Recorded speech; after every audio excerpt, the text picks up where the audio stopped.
Welcome to the Prof Talk Pod, brought to you by the Engaged Professor.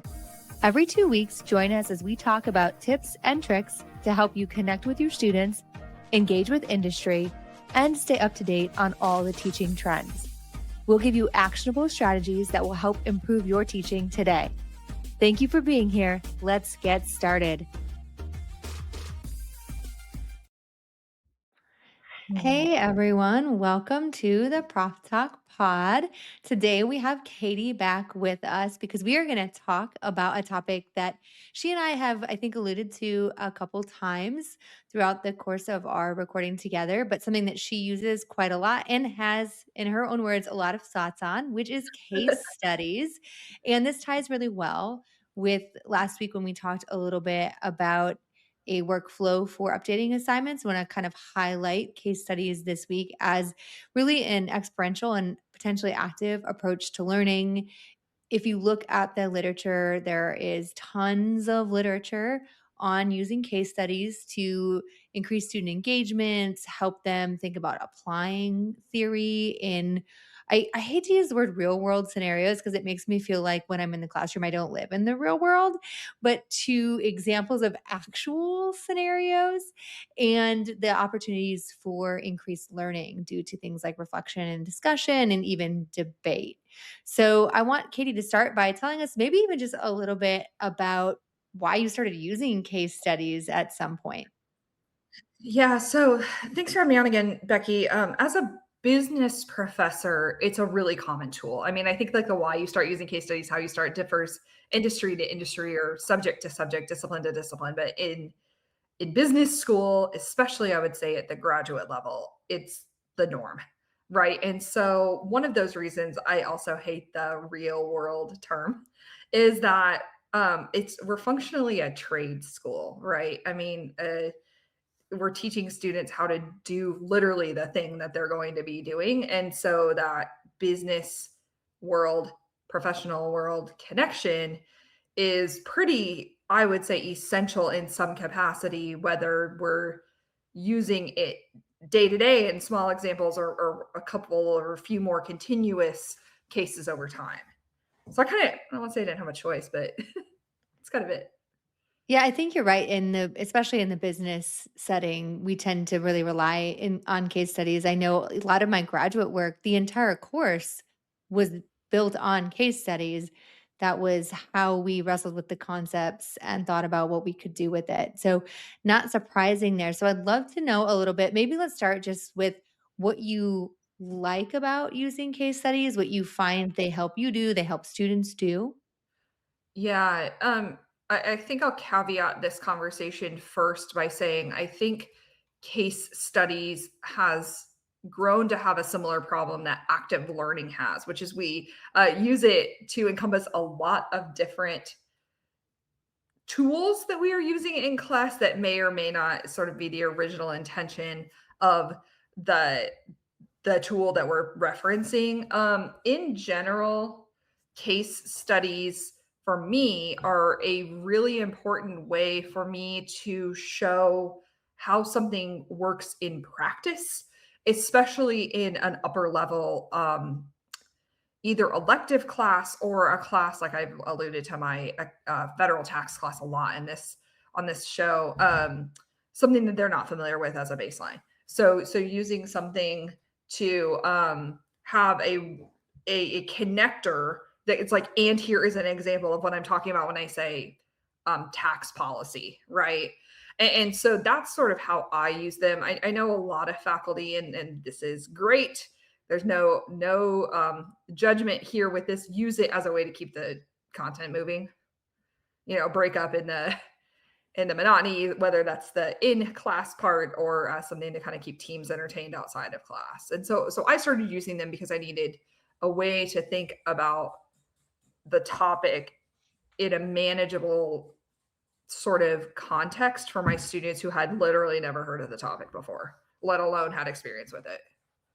Yeah, and I tend to think that they can be useful even when students do have some experience because, when I was teaching a lot about sport, we talk about promotional strategies and we talk Mhm. about something like a bobblehead giveaway.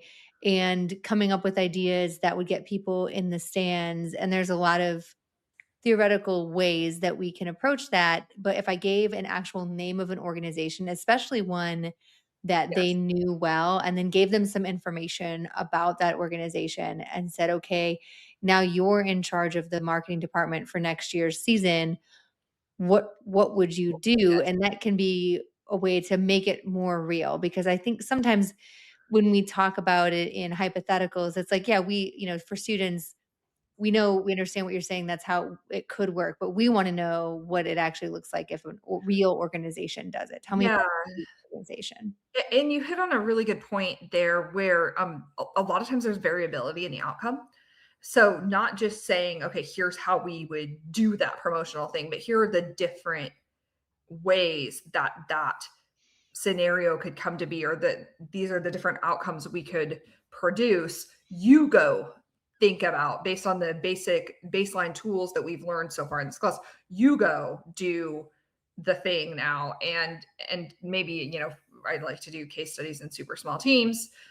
Think about the different outcomes that we have produced in the class with the same knowledge base.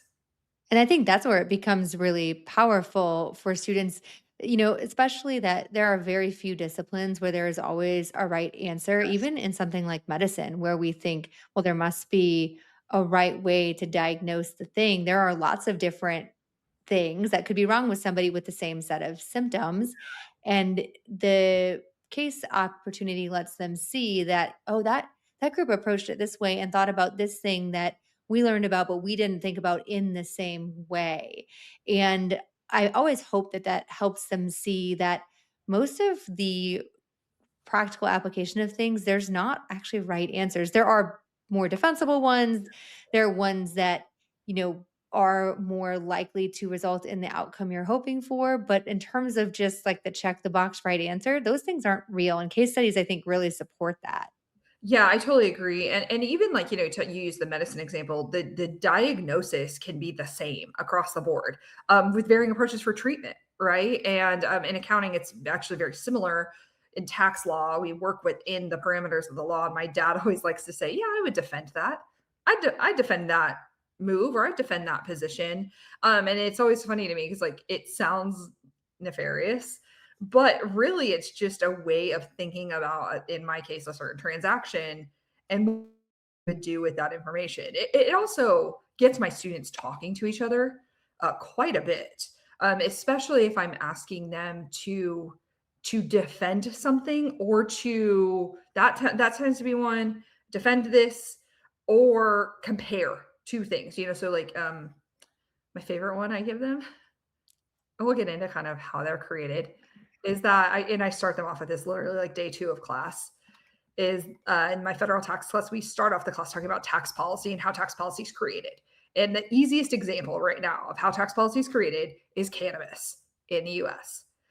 So state by state, they have different laws about how, whether recreational cannabis is a thing and how much they're going to charge for it, and then the tax policy. So every time we create a new law, we have new tax policy that we have to form, and we're literally starting from scratch. And they're like, we're going to talk about weed and alcohol in this class. It's like, yeah, you are, because that's actually like a pretty low hanging fruit policy decision that we're seeing evolve right now. And so I have them look at 2 states who already have it in place, compare the two, and say which one um, had the best decision. So I think, to that point, sometimes it's not make a decision for a company or create the tax policy for the state or walk through this thing from start to finish. A lot of times it can be compare the two, evaluate, analyze, getting a little higher in Bloom's taxonomy here. We don't have to go all the way to create, I guess is my point. In case studies, we can do a lot of, here are some things that already happened. Let's talk about who was right and who was wrong, and maybe what we would have settled on.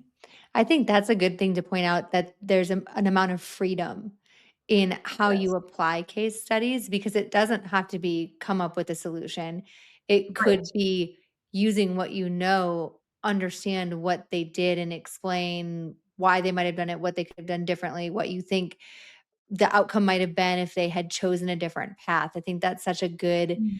example of how case studies are such a diverse tool in a teacher's skill set, and being able to use in a lot of different Yeah. ways and in a lot of different like, you could use them as a final assignment. You can also use them in the middle of a class period, right? There's just, like, a Yeah. wide range of how they can be used. I use them practically every day, in small bites. And like I said, in a little bit, we can go into how exactly that happens. But yeah, it doesn't always have to be like definitive. Another thing I'll say is I tend to be wary if you use a case study that you didn't create or you didn't sort of enhance.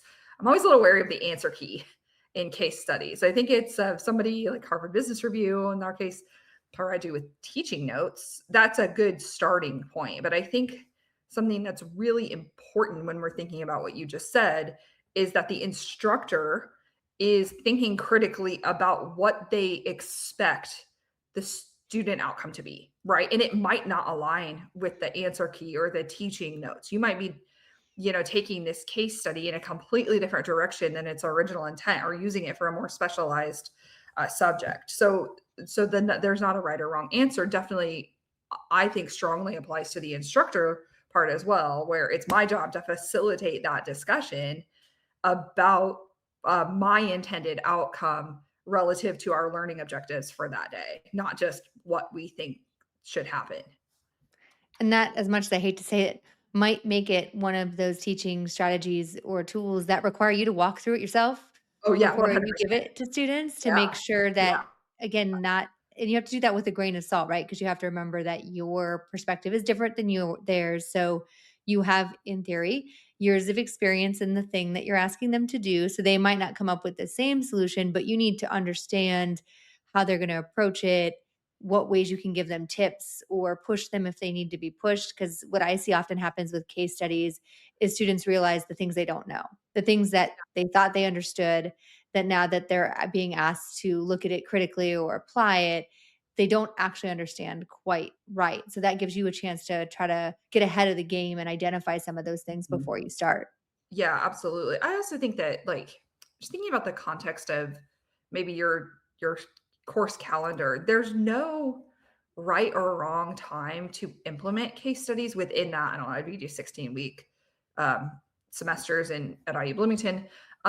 I do it day two, like I said, and they don't have much foundational knowledge, but it's like let's get used to reading tax law. Let's get used to seeing how something is applied so we can evaluate that thing that was applied. I really like case studies significantly more, I would say, in the context of smaller bites rather than some huge comprehensive thing you do perhaps as a midterm or end of semester assessment. Because it doesn't have to encompass every single learning outcome or every single objective that you were trying to accomplish for the semester. In fact, like I said, strongly believe that it works better in many cases if you're trying to emphasize a bite size a component of your course discussion. So this is a good maybe chance for you to tell us a little bit about your approach to setting up how you're using case studies in at least one of your classes. Yeah, sure. So, first of all, I tend to a caveat, I tend to create my own cases rather than rely on outside cases. There are tons and tons of good resources for outside cases, but I have a couple limitations, and I'm just going to start with maybe the bad news first. The limitations for my discipline are sort of threefold. One is that typically they ask me to pay a whole lot of money to access a case. Like Harvard Business Review is really expensive, especially at scale. If I'm teaching 200 students, they want $3 per copy or per student for this case. And I'm like, look, forget it. It's not that big of a thing. The second thing is I really, really have to make sure that the information from pre-written cases are up to date. So my discipline is incredibly current. It's something I struggle with when I prep for classes every year. And so outdated cases or something that confuses current policy or law, it's kind of a no-go. And then the third thing that I think that is under discussed as we talk about the challenges of implementing cases, we'll do that later. But you have to be really mindful that you're not the only class doing case studies. And I think this is one that gets missed a lot, especially in grad school. Um, I've heard complaints from my MBA students that they're receiving the same case in 3 or 4 different classes, and the professors aren't talking to each other. And by the way, it's from 1994 about Microsoft. And so, I will say that my core approach to case studies in my classes is not to overdo it because stuff gets recycled, it's outdated. I run into the issue where if I'm creating my own, it can be confusing. I don't think about some of the things that should go into this creation. But in that spirit, I sort of use case studies in two different ways. The first way is the one I've talked about already today, which is bite-sized pieces to reinforce something that they have never heard of in their lives. So the cannabis case is a good example of that. And I'm trying to think of a couple other examples. Sometimes I take a real company. I'll use my sustainability reporting class as an example, like ExxonMobil, and in a real fact pattern, I go to their financials, I go to their sustainability report, and then I create a scenario. I like to do PR cases in those. So like they got accused of greenwashing. Where do they go from here? And so that's sort of a mix of real company information and fictional scenarios that I create. And so those are like bite-sized to emphasize whatever concept we're doing in class. The other thing I do, and I actually have increasingly done this in my classes, and this year, I hope to end up doing this in every class I teach, which is a lot of different preps. I create a case, I create it myself with AI assistants, and I use that case to follow the class throughout the entire semester. So I have like 3 major module conclusion assessments in pretty much all my classes throughout the semester, and they're taking the same company and doing a task for that company, whether it's as a representative of that company or as an advisor to the company's accountant, whatever it may be. And that I actually did that for the first time, really refined it in my sustainability reporting class in the fall and spring. And it went really well because my students said that they liked getting familiar with a client and continuing that familiarity with the same fact pattern throughout the semester. So I might add, it's more of like a, a scenario, choose your own adventure, uh, Mhm. adding stuff to the case as I go along, or, hey, here's a plot twist. And I think the most important thing about how I approach case studies is that I don't put the students in a vague outsider position. I actually make them the client or part of the company, or in one of the iterations of the case I do in my sustainability class, I make them sell something to the subject, the case study subject. And so they are like a public accounting firm who, like, they know this client needs something. They're familiar with the client at that point. Now you got to go sell it. And so I think it works a lot better when you're putting the student in a position of like there's stakes involved, there's accountability. I love that idea of giving them a role because most of the time, no matter what discipline you're teaching, the case itself is multifaceted. And if you aren't given a perspective to take, it's hard to know where to start. So that's, Yes. I think, what I like about the idea of writing your own cases, and it's something I'm starting to do. I don't do it all the time like Katie does, but something I'm starting to do more of is because I don't love the idea of just handing students a pre written case and saying, go Right. because I there's not always enough of that perspective guidance in those that tell them where to start or what hat to put on or who to pretend to be. Yes. Yes. And that's ultimately what we want them to do when they get out into the world is be the thing that makes the decisions. And so giving them that practice, I think, is really important. Yeah, I do too. And I think like either way, as the instructor, you're going to have to fill in the blanks. Do you want to fill in the blanks on a case that you didn't write and you're learning also, or do you want to fill in the blanks on something that you're a little more familiar with? So my example in sustainability reporting is, I gotta find the document because it's like extensive. I create this company that's a fast fashion company. And what I do in my class is make sure that we don't talk about fast fashion as a core industry in my sustainability reporting class, so that then it's sort of new information. And I picked an industry that they like to talk about. Uh-huh. So I deliberately withhold it until the stakes are a little higher. But I created this company profile that's pretty extensive. I mean, I'm trying to find it right now and I can't, of course. It's probably 20-ish pages long when it comes down to it. And it's 15 pages long. And it just kind of goes through select information that I can filter out, like you just said, stuff that I want them to pay attention to, and help put ambiguity in where it needs to be, but then clarify stuff that is not as important. So like, listen, giving kind of those subtle cues that that part doesn't really matter as much. That's sort of in there for filler, right? And that's how I go. And I've gotten really good feedback about it actually. That they like that when they open the assessment, they're familiar with the client and get more familiar over the course of the semester. I think you said something in there that is important for us to kind of focus on for just a minute is one of the challenges I think with case studies is determining like, what's the right amount of information that they should have to do what I'm asking them to do in a way that allows them to apply those critical thinking skills, whether it's comparing what two organizations did or it's creating something new or solving a problem. That's one of the trickiest things I think when you're writing your own and honestly when you're choosing a case that's pre-written is one, Katie, you've talked a little bit about graduate students. So, what level are my students at? How far are we in the semester? And what's the right amount of information to give versus withhold? And I think that's a really important thing to that you as an instructor really have to think about what fits your students and your goals for using that case. Yeah, I absolutely agree with that. And it's why I think the customization is really useful. It also weirdly helps you not go overboard. So I've mentioned this on many episodes. I have a subscription to ChatGPT Plus and I use it a lot. It's getting way better. It was already pretty good, and it's getting way better. And I'm about to do this again this year. I keep the same client profile, and every year I say, okay, now that we know we're making some changes, I started using a new book, whatever it may be. Take what I already have and provide edits. Align this with my new goals or with the way that the subject has changed, or maybe this like new plot twist, right? That happens in your discipline, you're like, oh, cool, we can incorporate that. So using your own information is, I think, has a whole lot of benefits. One of them is the adaptability of it. Or you go, hey, I hate that I put that one component in there. That was super confusing.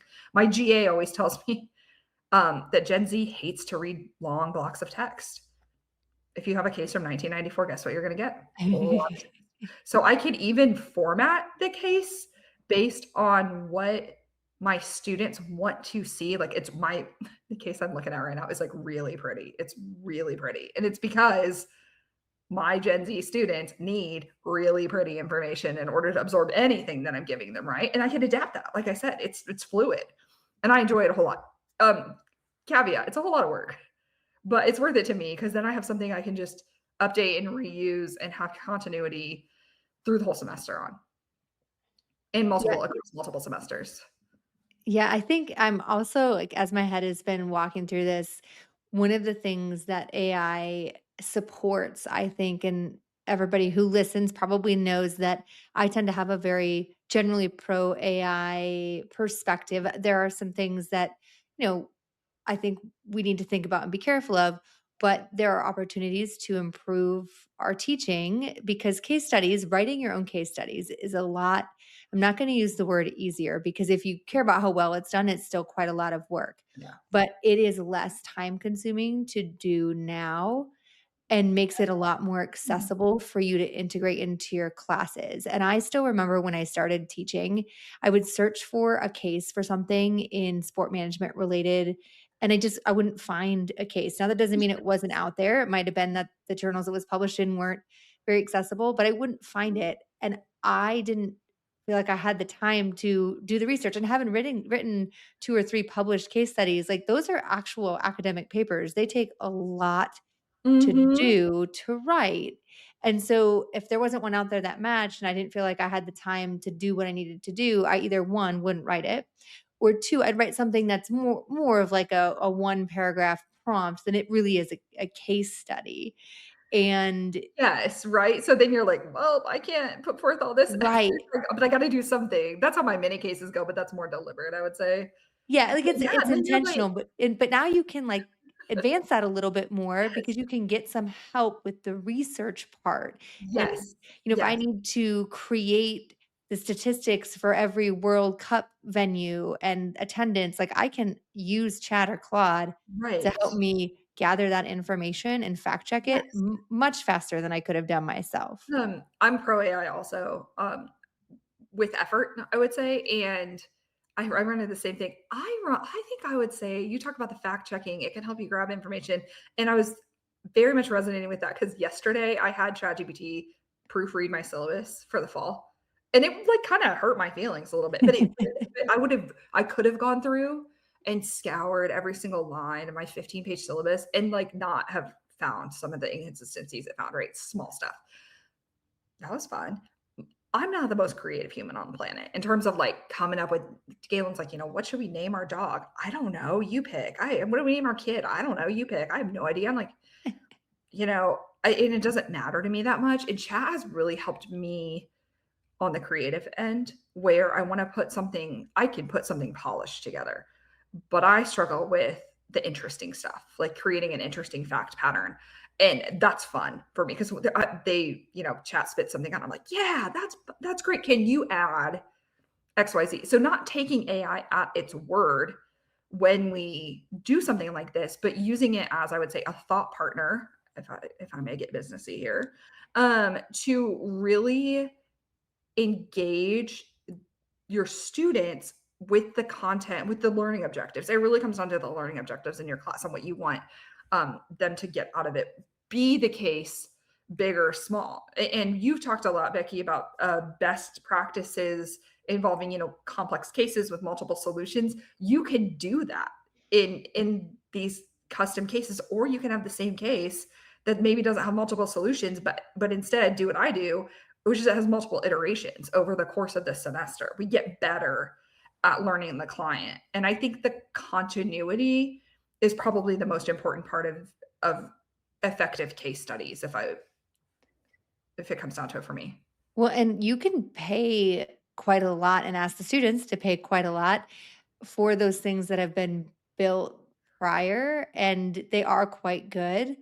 But I think almost everywhere I've worked in the last 10 years is consistently talking about making course materials as affordable as possible. Yeah. And so the more that I can have something to help me build something a little bit more robust than I would have had time for. Not I always like to say, like, I feel like I'm pretty capable of doing it. It's just a means of finding the time to make it as robust as I would like to. And I love your idea. And this is something, Katie, I'm going to walk away from this conversation and think about how I can do is like using the same client and then changing the rules on the students throughout the semester. Yeah. Like, okay, this is, we learned this much and this is the decision you made. But now let me give you a little bit more information. Now, how does that change what we did and based on what you know now, what we might do moving forward? I love that idea. And you can map that out intentionally before the semester starts in a much more time efficient way. When you like, I can use chat to help Yes. me understand, Yes.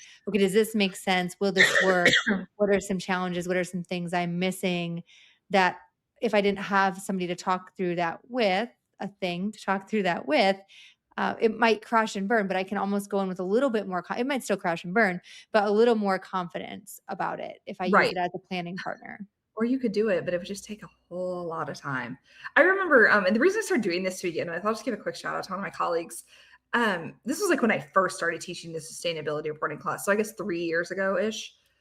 And I said, hey, is there like a database with fictional companies, like in financial information? And this was when chat was, I think it was 2023. So it was when chat was like brand new.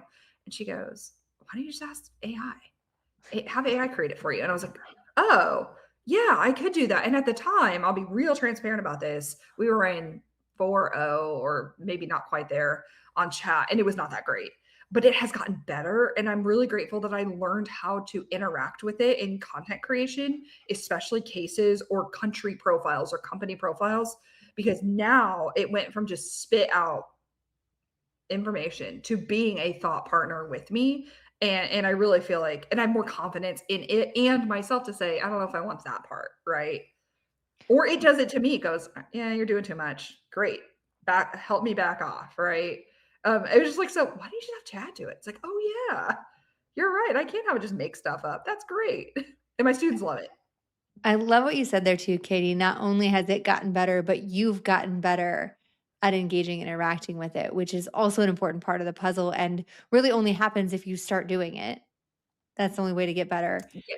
at Yes, using the tool truly it to is. get an outcome that you believe is useful. And just real quick, I wanna say that I don't think Katie or I would suggest that you just go in there, write a quick one sentence prompt that says, "Create me a case for my sport marketing class," right? We are saying, like, have an idea connected to your learning outcomes of what you want to accomplish, write a fairly detailed prompt about what you're hoping to get, what you want it to do, and then it becomes a conversation, not a let me copy and paste this first thing it gave me and call it good. Because one, you're going to have a really hard time actually managing that activity or grading the final case. And two, it's not going to be as impactful or as applied to your course and in your content that you than you want it to be. Yes, Becky, and a great example of that is today, one of my goals, even though it's July, I'm working. One of my goals is to I just use chat as a thought partner to update my sustainability reporting class. I incorporated a book this year. And I'm like, okay, now that we've mapped out the semester, here's the case I've been using, align it with the plan we've created for the semester. I'm like, I'm cool keeping the name, change it up. Like, you tell me what colors to put in Canva. I use Canva to design my cases, and that's fun, but time consuming. And so, yeah, build your course, build your learning objectives. That's very important. And then tell it approximately where you want to incorporate it or ask it for suggestions. And play around with it. It's really helpful. Your students will love it because they relate to it a whole lot. I was just talking to one of my colleagues in the law department who said, I do like the craziest stuff. I talk about drunk people at car accidents and all this. And they go, oh, yeah, I'm familiar with XYZ. Fast fashion for me. I buy stuff from Shein or wherever. Feels a lot like this company. And now I kind of have a vibe, right? A sense of how to move forward in what I'm asking them to do. Well, and before we kind of wrap up for today, I want to mention a really quick aside to what Katie just said. The other thing that might help some of us for using AI is to get ideas for writing things that our students will connect with, because we have to remember that for most of us, it's been quite a while since we were a student.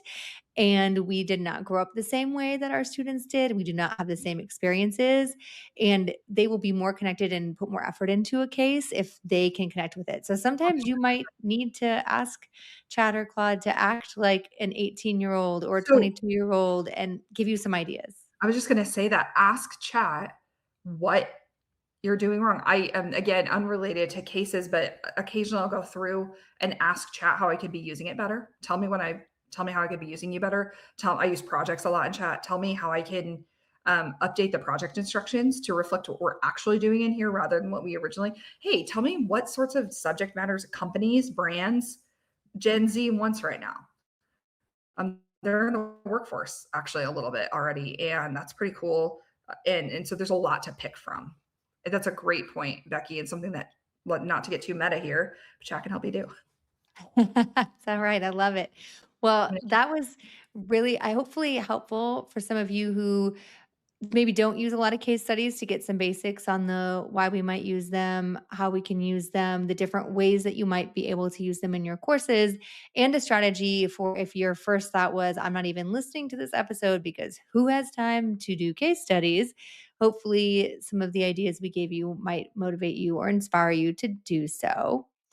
We are so glad that you could join us, and we look forward to telling you more about some additional teaching strategies and activities as we move through the rest of this year. And until next time, if you have someone that could benefit from listening to the podcast, please share it. Give us a review on Spotify or Apple. It helps other people find the podcast. And we will see you next time.